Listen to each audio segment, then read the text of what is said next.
DJ, the dual guitar attack from Murder in Rue Morgue live in the studio. How we doing, gentlemen? Doing great. How are you? Pretty good. I'm excited to have you guys here. We've had a good couple of years, man. I'm just gonna lay the foundation, and just give people an idea. I was completely unaware. You guys are from Auburn, New York. Yeah, we are. Claiming Auburn as home, and I love the fact that you guys do that. And I was completely unaware of your existence until a gentleman by the name of Mike Curtis brought me this idea to do this show back in December of 2014. We collected what ended up being a full van and then a half van full of warm clothes, shoes, and socks for the needy in our community. In My Father's Kitchen is the name of the charity. We're going to be doing another one this year. But Mike was led the charge behind that. He's sort of the dad of the band Only the Chosen, and he was one of those things where he was like, hey man, I really have this concept, I have this idea, why don't you bring a couple bands to the table, I'll bring a couple bands to the table, and we'll do this awesome fun thing. And one of the bands he brought to the table was Murder in Rue Morgue, and instantly it was just like one of those things where I was like, it was very apparent in the room that night that you guys had done a lot of work to get people out, to get people to donate. And you guys, in the 2 years we've been working together, understand how much I respect the hustle. So from that point forward, it was like, hey, do you guys want to play this show? Sure. Oh my God, you sold all your tickets. Do you guys want to play this show? Oh my God, you sold all your tickets. And then onward we've plowed, and you guys have proven over the course of the last 2 years that you are a top 5 band in what I like to call that local hustle. You guys absolutely go out there and promote like no other, whether it's social media, on the streets, with ticket selling, whatever it is. And I got to tell you, I have an infinite amount of respect for the work that you guys have put in over the last 2 years, not only to grow your name, but from that first set I saw with you guys to the last set I saw with you guys last Sunday. Just an unbelievable arc in musicianship, in just demonstrating how much work you guys have truly put into this band. And truthfully, like, you guys just handed me the EP. This is the first time I've seen it. The artwork's fantastic. I did get to hear the title track, Carbon Copy, like everybody else did just then. But I'm looking forward to hearing these other 2 tracks. The work that you guys have put in, man. Let's just talk about like the record. I mean, this is your first legitimate record. Like the people have heard Atom Smasher. It was a demo. I'm not going to pull any punches because we've all had this conversation off mic. It was a demo. It served its purpose. It got your sounds out into the ears of the general community, but by no means was that ever meant as like a real release. It was just a way for people to connect with the band. And now, man, I'm really stoked to go and put this in my car and headbang a little bit on my way. You know, we wanted to put something out there that we were really proud of. We put so much work into really tightening our skill set to make ourselves better musicians, to be better artists. And what's important to us is that we have fun, and that comes out on what we are actually trying to record. We wanted people to actually get a connection to it, enjoy listening to it, and you know what? Listen to it over and over again. Yeah, I feel that with the album,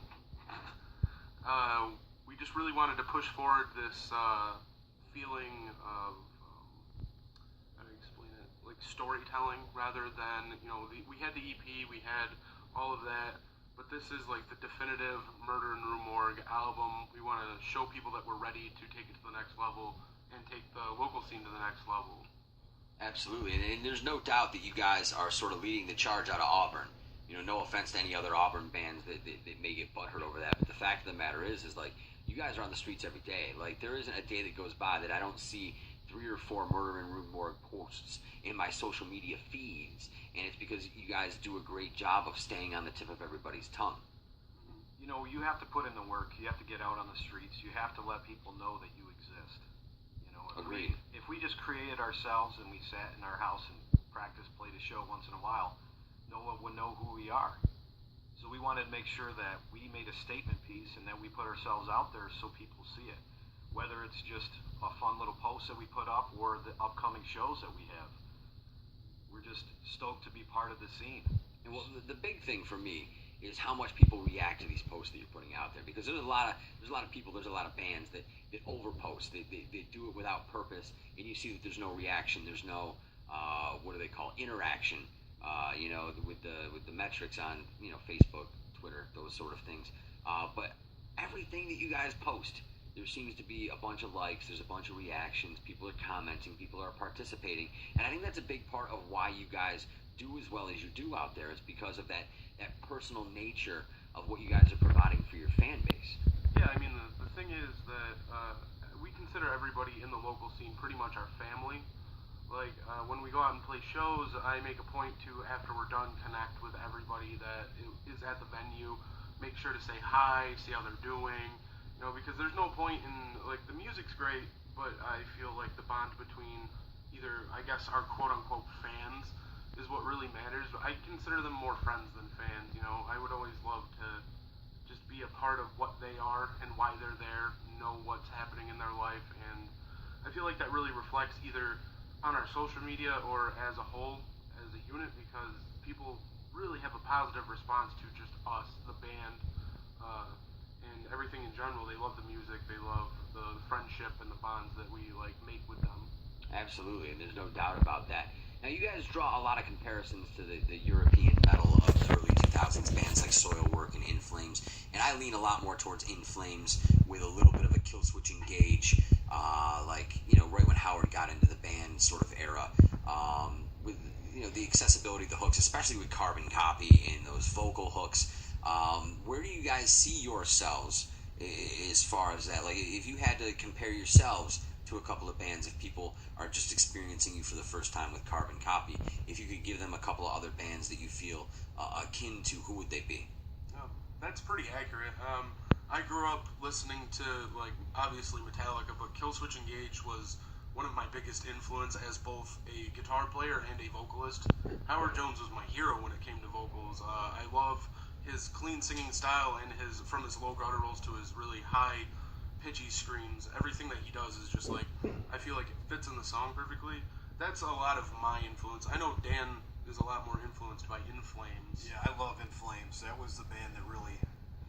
we started this band, CJ and I, we kind of started in the beginning of this about 5 years ago, and we created something that was more of a hard rock sound.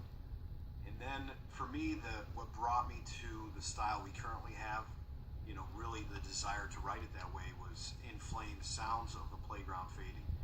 And dude, I'm gonna say this. That's my favorite In Flames record. I know a lot of people bitched and complained that they went too commercial with it, but for me, I think that's what really dialed in that In Flames sound for me, was the fact that they did stop with the self-indulgent parts, the masturbatory guitar stuff that just didn't belong, and self-edited. They learned how to self-edit. I completely agree with you.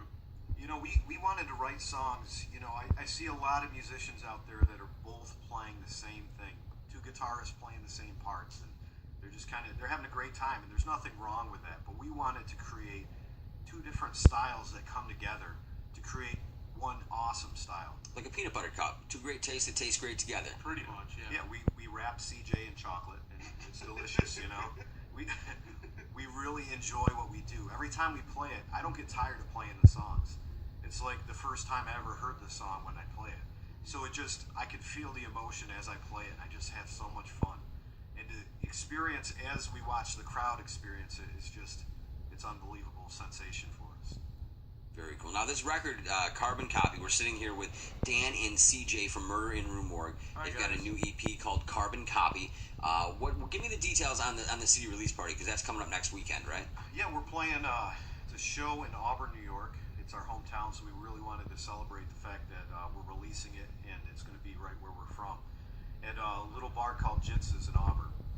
The show, it's going to be an all-night show starting at 7, probably go on till 1 in the morning.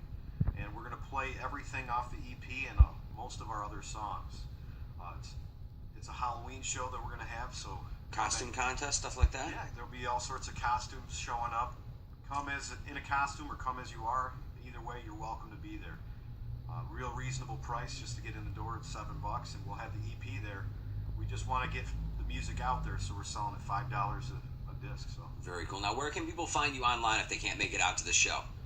We're on Reverb Nation. We're on Facebook. We're also on. We're going to be on iTunes here shortly. Cool.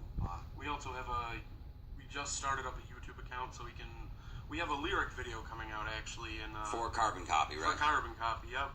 Tomorrow, right? We want to make the announcement today that we're actually going to be releasing this so people can get an idea what to expect with a new EP, to hear the full single about a week out before this release party. Very cool. What we'll do is I will share it to the 95X Locals Only page tomorrow once you guys launch it on your Murder in Rue Morgue page, and we'll give you guys an opportunity to check these guys out, and hopefully you'll drive out there and check that show out. Murder in Rue Morgue, hands down one of the hardest working bands in your local music scene. The epitome of the cliche, hard work pays off, and with these guys, it is not a cliche. Make sure you go out and support them in Auburn next week as they release their new CD. It's called Carbon Copy, the title track you just heard here on Locals Only on 95X. Guys, thank you so much for coming in, sharing this with us, giving us the opportunity to technically world premiere this song. Absolutely. Thank you for having us. I mean, we always listen to you. We really appreciate you, and you know, the things you do for the scene just make it worthwhile. So thank you. I appreciate that, guys. Come back after the break. I'm going to get you into some weirder music. Not weird music, but, you know, a little bit on the fringe, much like the show you just heard. Formerly unnamed, Dark Room, and a classic from Black Throat Wind up next on Syracuse Rock Alternative 95X. It's got to be on.